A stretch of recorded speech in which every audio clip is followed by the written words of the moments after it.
Welcome aboard, everyone. My name is Shakira, and today you're listening to Anchors My Way, the podcast that sets sails on everything cruising. Today, we're talking about something that everyone loves, and that is to save money. Everyone loves to save money. Whether you're a first-time cruiser or a seasoned sailor, I'm here to show you how to enjoy an amazing cruise without overspending. From booking smart to budgeting for excursions, we'll dive into all the ways to maximize your vacations without maximizing your wallet. All right, so let's start with the basics. Choosing the right. All right, so let's start with the basics. Choosing the right cruise for you. That can be a bit confusing, and everybody's always all over the place when it comes to this. But not every cruise line is made for everyone. Not every cruise line is priced the same. And knowing which lines offer the best value can make a huge difference in your vacation. For example, Carnival, Royal Caribbean, and Embassy are known for their affordable pricing and frequent deals, especially for families and couples looking to get the best bang for their buck. And here's a pro tip. Timing is everything when it comes to cruising. You'll get some of the best deals during the wave season, which runs from January through March. Often offer bonuses like reduced deposits or onboard credits during this time. If you're more of a spontaneous traveler, consider last-minute bookings, especially for cruises departing from close home ports like I do. So when I see a good rate in Miami, I jump right on it. Flexibility is key. It can really pay off. If you're really looking to save, here's something that's a bit of a hidden gem. Repositioning cruises. There are one-way journeys that happen when a ship moves from one region to the other, like Europe to North America back to Europe. Often cruise lines try to have these sailings the least because it's a lot of sea days and a lot of people don't like being on the ship for so many days. They often offer longer itineraries at a lower price because they're less convenient for round-trip travelers.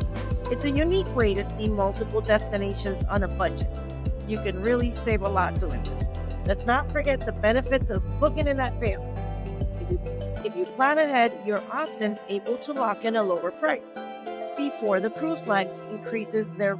As demand grows closer to the sail date, many cruise lines even offer early booking bonuses that can include perks like free onboard credits, drink packages, or discounted excursions. Plus, booking early usually gives you a better choice of cabin location because the ship is not full yet, both in savings and options. Let's talk about dining and drinking. Everyone loves to save on that. One easy way to save on board is by purchasing the drink packages and specialty dining in advance. Cruise lines often offer pre-cruise discounts on drink packages that you can save about a 20 to 30% sometimes. You won't find these once you get on board. These packages can be a great deal if you plan to enjoy cocktails, specialty coffees, sodas throughout your trip. You can save quite a lot of money. The same goes for specialty dining. Booking before you set sail often means getting lower prices and better reservation times because the restaurants are not full. So especially for popular restaurants, planning ahead for these can make a big difference to your onboard spending. Once you're on board, if you didn't get a chance to do it, it's fine. Once you're on board, these are two areas where you can save a lot. First up, drink packages. Buy them on board because if you're a heavy drinker, you'll end up spending a lot more. If you're not, then pay as you go. That could also save you money. They can be a great value. Once you buy the drink package, they can be a great value. If you drink a lot of coffee, soda, or cocktail, but you're a light drinker, you might actually spend less without the package. It really depends on you. Here's a perk that a lot of people don't. Many cruise lines let you bring a bottle of wine or two on board, which means you can save from buying drinks on the ship if you're not a heavy drinker. If all you want is just to have a cup of wine when you're having dinner, that would be the solution for you. And when it comes to dining, you could save by sticking to the included options. There are a lot of varieties, so study your ships correctly and know what's on board. Like the main dining room, they offer a lot of good food and they offer a lot of variety most of the time. And you could also do buffet. Specialty restaurants, tempting, and they are delicious. I love them, but they are adding up to your tab quickly. If you really want to try specialty dining, book for the first night. Some cruises offer a discount for the first night on the majority of their reservations because everybody's all over the place. So in order to grab the passengers' attention, they leave it like with a discount. So it's really, a tip from a cruise line. So try to do, if you're really in for a specialty restaurant, try to do it on the first night because it's going to be less tab, going to have less, wait time and all that. So that's the perk for that. One of the biggest ways to save money is by getting creative with your shore excursions. A lot of people are like, oh my God, I have to book a shore excursion. No, you don't. There are a lot of ports that offer free stuff. You can go around cities. You have to be adventurous. You can't just always book an excursion.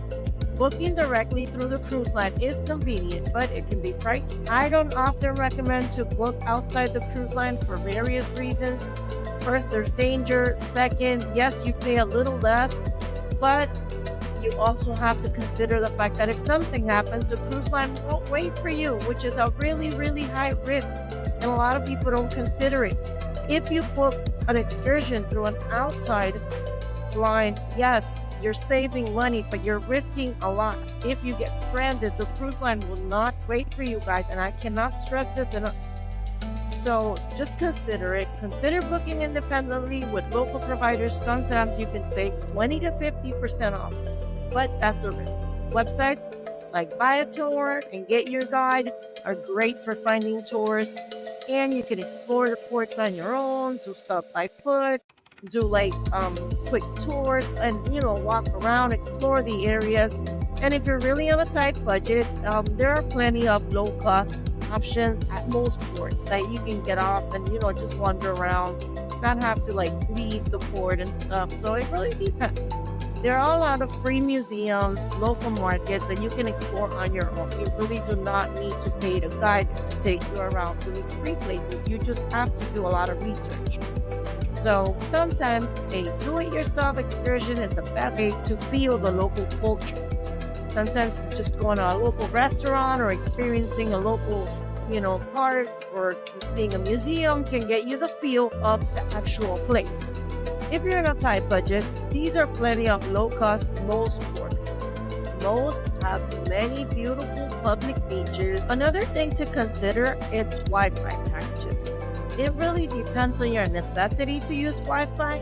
For me, it's always a must, but not everybody likes to go and be connected. Some people can actually disconnect.